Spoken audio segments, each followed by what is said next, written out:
గణేశుడి అతల బుద్ధి, తులసీ శాపం. ఒకరోజు గణేశుడు గంగానదీ తీరంలో తపస్సు చేస్తున్నాడు. అదే సమయంలో తులసీదేవి అక్కడికి వచ్చింది. తులసీదేవి గణేశుడిని చూసి ఆశ్చర్యపోయింది.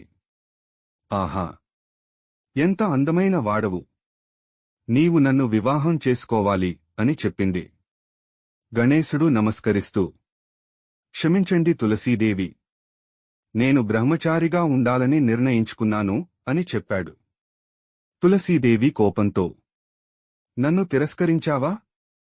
నీవు వివాహబంధంలోకి రావాల్సిందే అని శపించింది. గణేశుడు కూడా, నీ శాపం నాకు శిరసావహం, కాని నువ్వు రాక్షస వంశానికి చెందుతావు అని ఆమెను శపించాడు. తులసీదేవి రియలైజేషన్. ఆమె గణేశుని శాపాన్ని స్వీకరించి భగవంతుణ్ణి ప్రార్థించింది.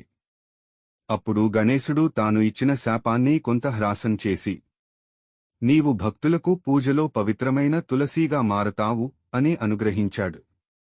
పాఠం: ప్రేమను బలవంతంగా రుద్దకూడదు, భక్తి వినయంతో ఉండాలి. శ్రీ గణేశాయ నమః.